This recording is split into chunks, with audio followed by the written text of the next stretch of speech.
Hello friends, इस video में हम देखेंगे अभ्यास प्रश्न पत्र 2023 कक्षा 10वीं विषय सामाजिक विज्ञान। और इसमें हम आज सेट बी इस वीडियो में पूरा सॉल्व करने वाले हैं। 75 का पेपर रहेगा, 3 घंटे का समय, और ये पूरा पैटर्न आपका सभी पेपर में जैसे है वैसा ही रहने वाला है। ठीक है, सेट ए का सॉल्यूशन मैंने ऑलरेडी प्रोवाइड करा दिया। चैनल पे प्लेलिस्ट पे जाएंगे, वहाँ पर आपको सभी विषयों के पूरे सॉल्यूशन मिल जाएंगे, जिससे आपकी तैयारी बहुत ही अच्छी हो पाए।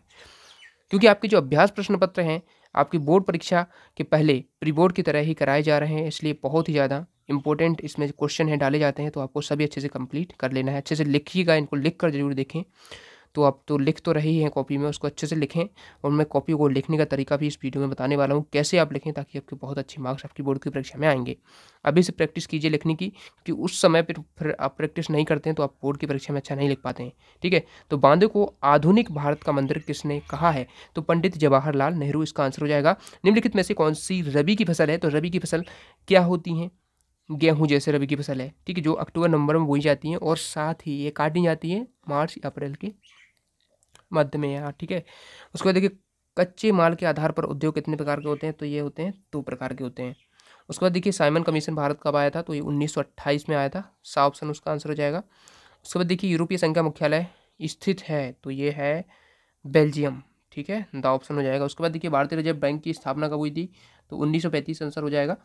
1935, ठीक है, 1935, सन 1935 लगा लेंगे। उसके बाद देखिए अगला प्रश्न देखते हैं। ये आपके हो गए हैं सही विकल्प। अब रिक्त स्थान हम देख लेते हैं। रिक्त स्थान आपके 6 अंक के पूछे गए हैं। ठीक है, तो भारतीय वन्य जीव अधिनियम खालिस्तान में लागू किया गया था, तो सन बताना है आपको। तो 1972 में लागू किया गया था। ठीक है, 1972 में लागू किया गया। भारतीय रेल परिवहन को खालिस्तान रेल प्रखंडों में संकलित किया गया है, तो 16 ठीक है, 16 रेल प्रखंडों में संकलित किया गया। कोलकाता में देश की पहली जूट मिल लगाने वाले कौन थे? सेठ हुकुमचंद। उनका नाम क्या था? सेठ हुकुमचंद। हुकुमचंद। अभी हम आंसर लिखित भी देखेंगे, पहले मैं आपको क्वेश्चन के साथ सॉल्व करा देता हूँ ताकि आपका अच्छे से प्रैक्टिस हो जाए। खालिस्तान दुनिया का सबसे बड़ा लोकतांत्रिक देश है, तो भारत है। ठीक है, अभी मैं आपको कॉपी दिखाऊंगा बहुत अच्छी तरीके से जैसे लिखी है मैंने। उसके बाद देखिए आर्थिक विकास से जनता के खालिस्तान स्तर में वृद्धि होती है, तो जीवन स्तर में वृद्धि होती है, इसमें जीवन भर लेना है। उसके बाद देखिए मधुमक्खी पालन खालिस्तान क्षेत्र में आता है, तो प्राथमिक क्षेत्र में आता है। ठीक है, मधुमक्खी पालन जो क्रियाएं हैं, जो कृषि से संबंधित क्रियाएं, सभी प्राथमिक क्षेत्र के अंतर्गत। उसके बाद देखिए तीसरा प्रश्न है, इसमें सही जोड़ी बनाना है। सही जोड़ी मिला लेते हैं। श्रीलंका गृह युद्ध का अंत हुआ था 2009 में, तो ये वाला मैच कर लेंगे लास्ट वाले से। भारत छोड़ो आंदोलन 1942। ठीक है, सन 1942। भारत में वयस्क मताधिकार की आयु होती है 18 वर्ष। उसके बाद देखिए ओलंपिक गेम्स जो होते हैं मैक्सिको सिटी, ठीक है, में खेले जाते हैं।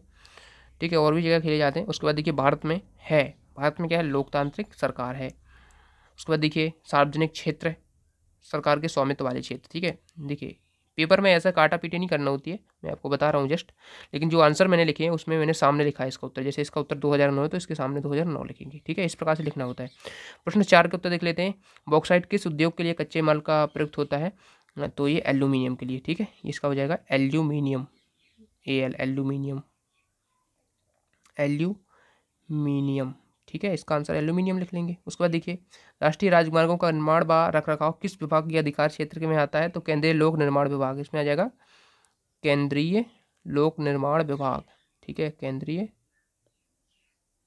लोक निर्माण विभाग।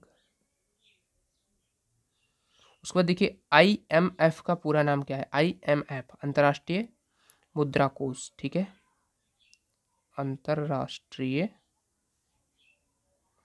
मुद्रा कोष इसका पूरा नाम है। ठीक है, उसको देखिए वंदे मातरम। अच्छा, औद्योगिक क्रांति सर्वप्रथम कहाँ प्रारंभ हुई थी ये बताना पहले। तो ये हुई थी इंग्लैंड में। ठीक है, इंग्लैंड। उसके बाद देखिए वंदे मातरम गीत की रचयिता कौन है? बंकिम चंद्र चटर्जी। ठीक है, बंकिम चंद्र चटर्जी, आप सबने पढ़ रखा होगा। उसके बाद देखिए बहुराष्ट्रीय कंपनियां द्वारा किए गए निवेश को क्या कहा जाता था? उसे विदेशी निवेश कहते हैं। ठीक है, विदेशी निवेश। अब सत्य असत्य देख लेते हैं आपके। ठीक है, सत्य असत्य देखिए सत्य सत्य में पहला है कांडला बंदरगाह एक ज्वरीय पत्तन है, तो ये सत्य हो जाएगा। उसके बाद देखिए बिना किसी परिश्रमिक के काम करवाना क्या कहलाता है? बिना किसी परिश्रमिक के काम करवाना कहलाता है। तो ये तो वैसे सत्य सत्य सत्य है, ये बिना किसी परिश्रम के काम करवाना कहलाता है। तो इसमें तो क्वेश्चन पूछ लिया है, तो वैसे इसमें क्वेश्चन के फॉर्म में पूछ लिया है, लेकिन इसमें आप कुछ नहीं लगाएंगे, ठीक है। उसके बाद देखिए है रेंडर पैक्ट नामक पशु रोग अमेरिका में फैला था, तो ये असत्य हो जाएगा। उसके बाद देखिए सन 1804 की नागरिक संहिता को आमतौर पर हिटलर की संहिता के नाम से जाना जाता है, तो ये पांचवे का अच्छा चौथा है, चौथे का तो सत्य हो जाएगा ये, ठीक है, ये सत्य है।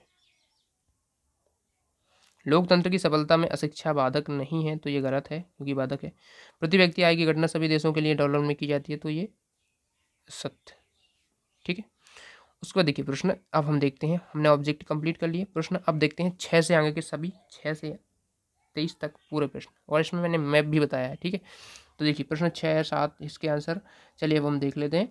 देखिए जैसे इसमें 2 प्रश्न है, एक अथवा वाला मैंने आपको करके बता दिया है, कुछ प्रश्न मैंने 2 भी कर दिए हैं, जो आपको लिखना लिख लेना। जैसे प्रश्न 6 इसमें जैव तथा अजैव संसाधन किसे कहते हैं, ठीक है, मृदा अपरदन क्या है, तो चलिए इनके आंसर चलिए अब हम देखते हैं। प्रश्न आपको सभी देख लेने हैं एक बार, और इनको अच्छे से प्रैक्टिस कीजिए, बहुत ही ज़्यादा इंपॉर्टेंट प्रश्न आपकी बोर्ड परीक्षा के लिए भी हैं। और आप देखेंगे कि जो सेट ए था उसमें से कुछ क्वेश्चन इसमें भी रिपीट हो रहे हैं, ऐसे ही आपके बोर्ड की परीक्षा में भी रिपीट होंगे सभी प्रश्न। यदि आप इन्हीं को कर लेते हैं तो बहुत ही अच्छी परसेंटेज आपकी बनने वाली है। तो प्रश्न आपने देख लिए, चलिए अब हम आंसर देखते हैं। और जैसे अथवा वाला प्रश्न मैंने किया है तो उसमें अथवा भी मैंने प्रश्न में लिख दिया है, तो आपको कोई समस्या नहीं आएगी प्रश्न का उत्तर लिखने में। देखिए जैसे प्रश्न 1 के देखिए, अब लिखना कैसे है, बोर्ड की कॉपी में कैसे लिखा जाता है और एक टॉपर कैसे लिखता है, उस प्रकार से मैं आपको बता रहा हूँ, ठीक है। बोर्ड परीक्षा की कॉपी में, ठीक है, इस प्रकार से लिखा जाता है, ठीक है। जैसे आप लिखेंगे, और देखिए इस प्रकार से यदि लिखेंगे तो एक भी नंबर आपके कटने की गुंजाइश नहीं रहती है, पूरे नंबर आपको मिलते हैं।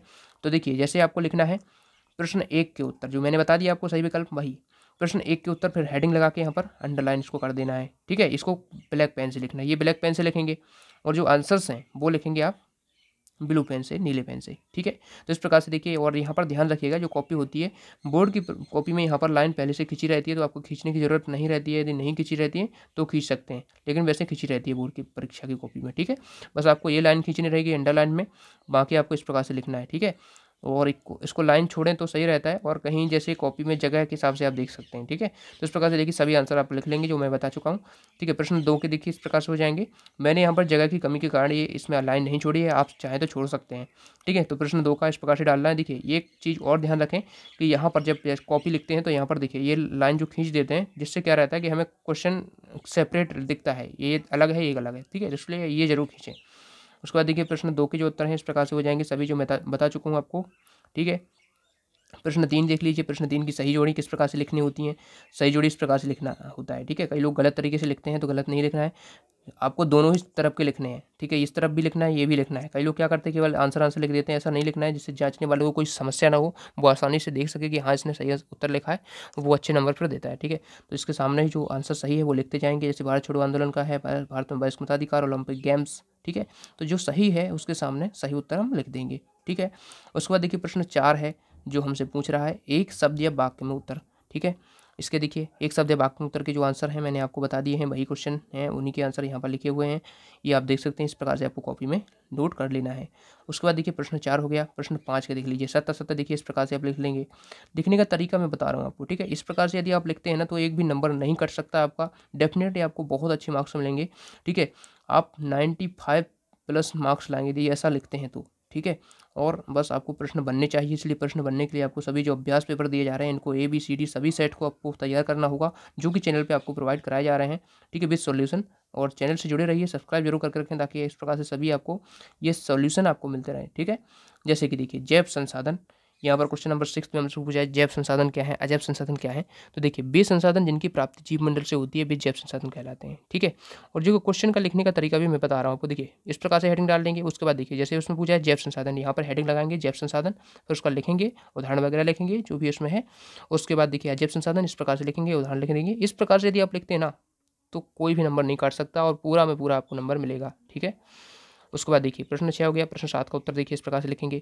और देखिए जैसे प्रश्न 7 में इसमें मैंने अथवा वाला बताया है आपको, ठीक है। और यदि आपको अथवा वाला आ रहा है, आपको मेन क्वेश्चन नहीं आ रहा है, ठीक है, तो आप क्या करेंगे यहाँ पर अथवा लिख देंगे। अथवा लिखने से क्या रहता है कि जो एग्जामिनर है क्वेश्चन जो जांचता है कॉपी, उसको क्लियर रहता है कि इसने अथवा वाला किया है, और उसको क्वेश्चन उसके हिसाब से वो चेक करता है, ठीक है, क्योंकि उसको क्वेश्चन तो याद हो जाते हैं फिर, ठीक है। तो इस प्रकार से देखिए इसका अथवा का है भूमि निम्नीकरण की समस्या दूर करने के उपाय। तो इसमें लिखेंगे वृक्षारोपण करके, चारागाहों के उचित प्रबंधन तथा पशुचारण नियंत्रण से हम कर सकते हैं। ठीक है, उसके बाद देखिए अपना चैनल है जानकारी टीच, और आपको देखिए इस चैनल के सभी जगह जुड़ जाना है। इंस्टाग्राम पे भी फॉलो कर सकते हैं यदि आप चलाते हैं तो, टेलीग्राम पे भी जुड़ जाइए, वहाँ पर भी आप ज्वाइन हो जाइए। सभी अपडेट आपकी परीक्षा को लेकर वहाँ पर प्रोवाइड कराई जाती है। साथ ही अपनी वेबसाइट भी है जानकारीteach.com, वहाँ पर जाके आप इसका PDF भी डाउनलोड कर पाएंगे। ठीक है, प्रश्न 8 देख लीजिए, प्रश्न 8 का उत्तर है। ठीक है, और प्लेलिस्ट में आपको सभी पेपर मिल ही जाएंगे। प्लेलिस्ट में सेट ABCD सभी आपको मिल जाएंगे, तो वहाँ पर जाइए और प्लेलिस्ट आप जरूर विजिट करके रखिएगा। ठीक है, देखिए प्रश्न 8 का उत्तर देखिए, भारत की मुख्य फसल क्या है? चावल है, खाद्य फसल चावल है। इसका उत्पादन कहाँ पर होता है? उत्तर। ये पूछा है कि कौन सी है, ये बताना था आपको। ठीक है, तो इस प्रकार से आप लिख सकते हैं, प्रश्न 8 का उत्तर हो जाएगा आपका। ठीक है, प्रश्न 9 है आधारभूत उद्योग क्या होते हैं? तो देखिए इस प्रकार से लिखना है आपको। ठीक है, आपको लिखने की प्रैक्टिस करनी होगी। आप यदि कॉपी में नहीं लिख सकते, इतनी आलस कर रहे हैं, तो आप नंबर नहीं ला सकते, क्योंकि इसको लिखने के लिए जब आप अभी से प्रैक्टिस करेंगे बोर्ड परीक्षा की, तभी आपका अच्छे से आप वहाँ पर लिख पाएंगे, क्योंकि वहाँ पर ना टाइम बहुत मतलब नहीं मिल पाता उतना ज़्यादा। तो अभी से यदि प्रैक्टिस करते हैं इस प्रकार से, तो आपको बिल्कुल पूरे मार्क्स ही आपको मिलेंगे। ठीक है, इस प्रकार से आपको लिखना है। ठीक है, ये आपका लोहा इस्पात उद्योग है, ये होते हैं आधारभूत उद्योग। ठीक है, उसके बाद देखिए प्रश्न 10 का उत्तर देखिए, ये इसमें हो जाएगा डिजिटल भारत क्या है? डिजिटल भारत क्या होता है, ये आपसे क्वेश्चन में पूछा है, तो इसका आंसर इस प्रकार से आप कर सकते हैं। प्रश्न 11 देख लीजिए, इसका आंसर हो जाएगा राज्य मार्ग, राज्य राजमार्ग। ठीक है, उसमें राजमार्ग पूछा है, वैसे क्वेश्चन वो राज्य राजमार्ग का है, तो इसका आंसर इस प्रकार से कर सकते हैं। ठीक है, प्रश्न 12 देख लीजिए, प्रश्न 12 क्या है? आयात शुल्क क्या होता है? ठीक है, आयात शुल्क किसे कहते हैं? तो इसका आंसर इस प्रकार से आप कर लेंगे। देखिए वेबसाइट पर आप जरूर विजिट करें, वहाँ पर देख सकते हैं जो सेट्स अपलोड हो गए हैं, वहाँ के PDF आप डाउनलोड कर पाएंगे और उनको आपकी परीक्षा के लिए डाउनलोड करके रख भी सकते हैं। ठीक है, तैयारी भी आप कर सकते हैं उनसे। जौवर कौन थे? ठीक है, जौवर कौन थे? प्रश्न 13 का देखिए, जौवर कौन थे प्रश्न पूछा है, तो इसका आंसर देखिए जौवर कौन थे, इसका आंसर कर सकते हैं। प्रश्न 14 का देखिए अथवा वाला है पांडुलिपियाँ क्या हैं? तो इसका आंसर इस प्रकार से आप कर लेंगे, पांडुलिपियाँ क्या होती हैं? ठीक है ना। अब देखिए प्रश्न 15 देख लेते हैं हम। देखिए मैंने पूरे उत्तर बताए हैं आपको, एक भी प्रश्न नहीं छोड़ा है, क्योंकि मुझे पता है कि एक भी प्रश्न छोड़ देते हैं तो आपका उसमें पूरा कंप्लीट नहीं हो पाता है सॉल्यूशन, और आप किसी और दूसरी वीडियो को देखना पड़ता है, बार बार आपका टाइम वेस्ट होता है, इसलिए मैंने एक ही वीडियो में पूरा सॉल्यूशन मैं बताता हूँ। ठीक है, तो इस प्रकार से आप देख लीजिए। प्रश्न 16 का देख लीजिए, प्रश्न 16 का उत्तर अथवा वाला। ठीक है, तो प्रश्न 16 का देख लीजिए, इसमें क्या है, आपसे पूछा गया था रोजगार गारंटी, ठीक है, योजना जो है वो क्या है, इस प्रकार से इसको आप लिख सकते हैं। प्रश्न 17 का अथवा देख लीजिए, प्रश्न 17 क्या है? बहुराष्ट्रीय कंपनी से आप क्या समझते हैं, ये आपसे पूछा था। तो देखिए मैंने आपको लिखने का तरीका तो बता ही दिया है, और उसी आधार पर आप इनको लिख सकते हैं। बस क्वेश्चन आपको नहीं लिखना है, इसमें जो क्वेश्चन लिखा है ये मैंने अभी इसलिए लिखा है क्वेश्चन इसमें, ताकि मैं आपको समझा सकूँगी कौन सा क्वेश्चन है। ठीक है, बाकी आपको क्वेश्चन नहीं लिखना है, आपको कॉपी में जैसे मैंने बताया वैसे ही लिखना है, जो मैं बता चुका हूँ आपको तरीका। ठीक है, क्वेश्चन नहीं लिखना होता, केवल उत्तर लिखना होता है। जैसे प्रश्न 18 का उत्तर देखिए, वनों को 3 वर्गों में बांटा गया है। ठीक है, आरक्षित, संरक्षित, अवर्गीकृत, इसको आप समझा भी सकते हैं वैसे। ठीक है, उसके बाद देखिए प्रश्न 19 देख लेते हैं। प्रश्न 19 का उत्तर इस प्रकार से आप कर सकते हैं। प्रश्न 20 का देखिए, प्रश्न 20 में क्या पूछा है, अथवा वाला हम कर रहे हैं प्रश्न 20 का, ऋण के औपचारिक स्रोत और ऋण के अनौपचारिक स्रोत। ठीक है, ये आपको इसमें देखिए इनमें अंतर बताना है, तो अंतर आप इस प्रकार से इसमें स्पष्ट कर सकते हैं, इसमें कोई 4 या 3 जरूर कर लें। उसके बाद देखिए प्रश्न 21 का अथवा वाला प्रश्न है, जलियांवाला बाग पर टिप्पणी लिखिए। बहुत ही ज़्यादा इंपॉर्टेंट प्रश्न है ये, आपकी बोर्ड परीक्षा के लिए बहुत ज़्यादा पूछा जाता है ये। ठीक है, लगातार परीक्षा में पूछा जा रहा है आपकी बोर्ड परीक्षा में, ये आपका 100% आपकी बोर्ड परीक्षा में आने वाला है, इसको अच्छे से कर लीजिए। जलियांवाला बाग, ठीक है, इस प्रकार से इसका आंसर आप लिख सकते हैं। ठीक है, ये क्या था, इसको पढ़ लीजिए और लिख लीजिए। उसके बाद देखिए प्रश्न 22 है, प्रश्न 22 हमसे पूछ रहा है इसमें, राजनीतिक दलों के प्रमुख कार्य लिखिए, और एक प्रश्न इसके अथवा में पूछा है, राजनीतिक दलों के सामने क्या चुनौतियां हैं। तो इसमें से जो भी आपको लिखना है कोई एक जरूर लिख लीजिएगा। ठीक है, वैसे आपको करने तो सभी हैं, अथवा शायद भी कर सकते हैं आप। ठीक है, ताकि आपका अच्छे परसेंटेज बने। ठीक है, प्रश्न 22 का देख लीजिए, इनमें से कोई एक लिखना रहेगा, अथवा वाला भी मैंने बता दिया। प्रश्न 23 देख लीजिए, प्रश्न 23 में भारत का नक्शा है, इसमें आपको क्या बताना है, जो परमाणु। ठीक है, तो देखिएगा यहाँ पर क्या है, प्रश्न 23 में हमसे पूछ रहा है, भारत के मानचित्र में, मानचित्र पर निम्नलिखित परमाणु संयंत्रों के स्थान को दर्शाइए। ठीक है, ये सभी दर्शाना है, तो इसमें ये वाला हमने अथवा वाला आपको बता दिया है। ठीक है, तो देखिएगा यहाँ पर आप ध्यान देंगे, प्रश्न 23 का उत्तर अथवा वाला। ठीक है, जैसे इसमें है रावत भाटा है, ठीक है, नरोरा है, मसूरभंज, ये सभी हैं। ठीक है, उसके बाद देखिए परमाणु संयंत्र वाले स्थान है, तो इस प्रकार से इनको आप दर्शा सकते हैं। और आपको वीडियो पसंद आया तो वीडियो को लाइक कर लीजिए। इसका पीडीएफ डाउनलोड करने के लिए वेबसाइट पे चले जाइए। अपनी वेबसाइट है www.jankariteach.com, ठीक है। और साथ ही डिस्क्रिप्शन में चेक कीजिए, वहाँ पर भी लिंक इसका डायरेक्ट मिल जाएगा, वहाँ से आप पीडीएफ डाउनलोड कर पाएंगे। चलिए मिलते हैं नेक्स्ट वीडियो में। Thanks for watching.